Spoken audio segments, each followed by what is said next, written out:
একটি ছোট্ট গ্রামে, যা ঘন জঙ্গলের প্রান্তে অবস্থিত, টম নামে এক ছোট্ট ছেলে থাকত। টম জঙ্গলে খেলতে, গাছে উঠতে এবং নতুন পথ আবিষ্কার করতে ভালোবাসত। একদিন একটি ঝর্ণার কাছে খেলতে খেলতে সে একটি শিয়ালকে দেখল, যা একজন শিকারীর ফাঁদে আটকে গেছে। শিয়ালটি ছটফট করছিল এবং তার পা থেকে রক্ত ঝরছিল। টম শিয়ালটির জন্য খুব কষ্ট পেল। সে জানত বন্য প্রাণীর কাছে যাওয়া বিপজ্জনক, কিন্তু সে শিয়ালটিকে কষ্টে রেখে যেতে পারল না। ধীরে ধীরে সে কাছে এগিয়ে গিয়ে মৃদু স্বরে বলল, ভয় পেজো না, ছোট্ট শিয়াল। আমি তোমাকে সাহায্য করতে এসেছি। শিয়ালটি ভয়ে চোখ বড় করে তার দিকে তাকালো, কিন্তু নড়ল না। সাবধানে টম ফাঁদটি খুলল এবং শিয়ালটির পা মুক্ত করল। শিয়ালটি ব্যথায় কুঁকিয়ে উঠল, কিন্তু কামড়ানোর চেষ্টা করল না বা পালিয়ে গেল না।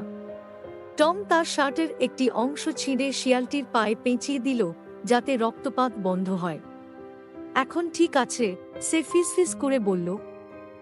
তুমি এখন নিরাপদে আছো। শিয়ালটি কৃতজ্ঞতায় তার দিকে তাকালো এবং ধীরে ধীরে জঙ্গলের দিকে হেঁটে চলে গেল।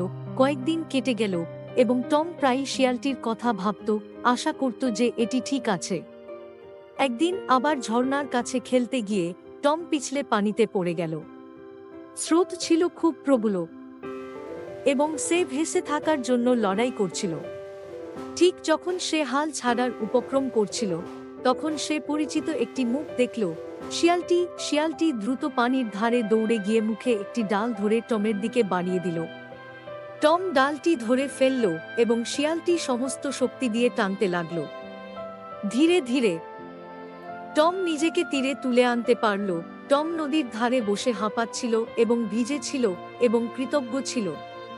শিয়ালটি তার পাশে দাঁড়িয়েছিল, তার পা সেরে গেছে এবং চোখ উজ্জ্বল।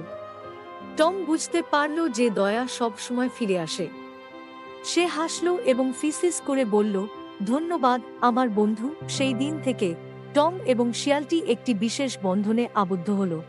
সবাইকে স্মরণ করিয়ে দিল যে ভালো কাজ কখনো বৃথা যায় না।